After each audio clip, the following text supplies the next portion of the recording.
In this video, we're going to look at song mode. As the name suggests, song mode can be used to arrange patterns into an order to make up the structure of a song. But in fact, song mode is a list of events, and whilst those events can be patterns, they can also be tempo changes, repeats, mute and solo states, and subsongs.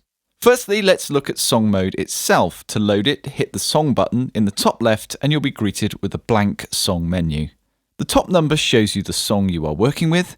This can be song 0 through to song 99, and as ever you can navigate through them using the encoder, arrow keys or keypad. To the right of this is the song's bass tempo, and each song has its own, which we'll look at more as we use song mode throughout the video. To change the bass tempo, press the tempo button and then use the encoder, arrow keys or keypad as per normal. If you tab to the written song number, you can select it and give it a name of your choosing. The song name will always be the first event in the list and it cannot be erased. And the song ending event, which defaults to stop, but can be a number of things, will always be the last event in the list, and it cannot be erased either. To insert and edit events, we use several keys. If you need a quick list of those, just hit help as you can do in most areas of the S2400, but I'll go through them now one at a time. Record/edit toggles between the song number and the editor. Run/stop plays the song, although we haven't made one yet. F1 inserts an event, and then you can use the encoder or arrow keys to choose what that event is. Firstly, repeat. This is a single event or group of events that repeat, and you can define the number of repeats from ×2 to ×99. Next, tempo. As mentioned before, a song has a bass tempo in the top right, but you can use a tempo event to define a new tempo from a given point. This tempo will remain in effect until there is another tempo event, or until the song restarts, whereupon the bass tempo is resumed. There is a second option which is relative tempo, and this is denoted with a plus and minus symbol. This is the same as before, but instead of defining a new absolute tempo, this changes relative to the song's bass tempo. This can be plus or minus. So if you're using relative tempo changes, you can then change the song's bass tempo, and all those relative tempo events will move with it, whereas absolute tempo events will not be affected by changes to the bass tempo. Mute. This defines the mute state of your tracks. This can be for any or all of your banks, and tracks will remain in their current state until there is another mute event. Solo. This works the same as mute, but with the soloed or unsoloed state of a track or tracks. Subsong. This plays another song once and then returns to the original song. The end event of the subsong will be ignored, so it won't just stop or loop, and if the subsong already contained a subsong itself, that will be ignored. Lastly, pattern.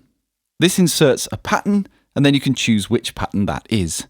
F2 is a shortcut key to insert a pattern without all the other event options.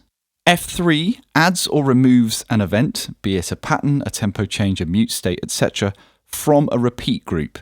A repeat group is an event or group of events that are repeated, and you can define what events are in that group using F3 and how many times that group will be repeated. You'll see this in action in a moment, it's pretty intuitive. F4 moves an event backwards. F5 moves an event forwards. If you move a repeat event, the whole associated group is moved with it. F6 is used to rename the song or to rename a pattern. Navigate to the song name or the pattern name and then hit F6 to do this. Erase in conjunction with the cursor position allows for individual events or the entire song to be erased. Okay, so let's do a practical example to show this all in action. I've composed 4 2-bar patterns on slots 1, 2, 3 and 4, which were used for the demonstration. Firstly, I'm going to change the bass tempo of the song from 120 beats per minute to 150 beats per minute using the tempo button and keypad. Next, I'll hit F2 and insert a pattern. I want this to be pattern 1, which is what it defaults to, so job done. Next, I'll hit F2 again to insert another pattern, and this defaults to pattern 2, which is also what I want, so I'll leave that as it is. Next, I'll hit F2 again and add yet another pattern. This defaults to pattern 3, but I'll use the encoder to change this to pattern 1, and then finally I'll add one more pattern event and change it to pattern 4, which is what I want. So, now my song is to play pattern 1, pattern 2, pattern 1, pattern 4, and then stop.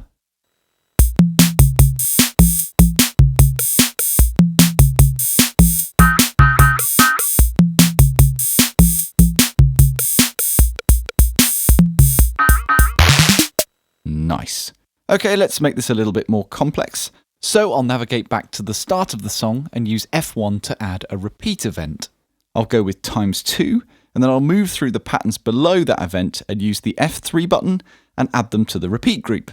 Now my song is to play pattern 1, pattern 2, pattern 1, pattern 4, and then repeat all of that a second time.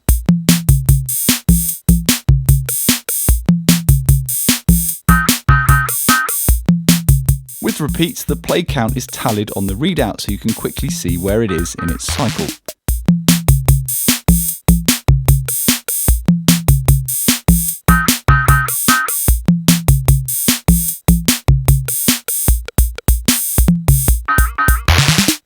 Okay, all good. I'm going to use the erase button to remove that original repeat event, and in its place I'll insert a mute event for bank A.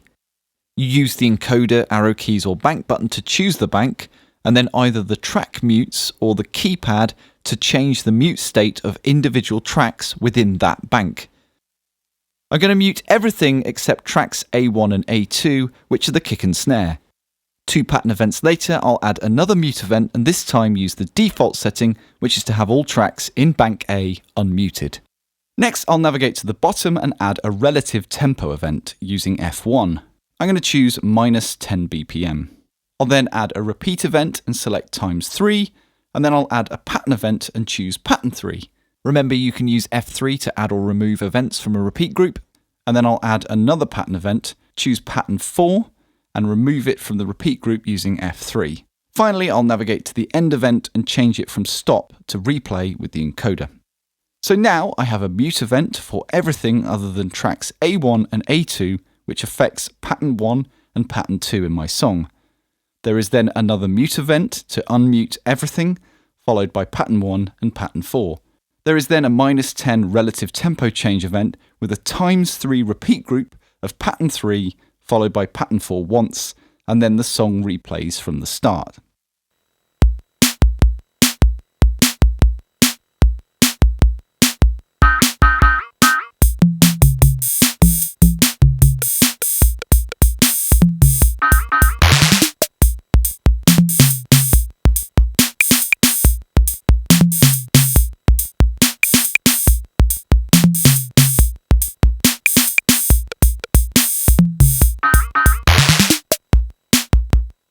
Success! Using this same workflow you can add, remove and edit events until the cows come home.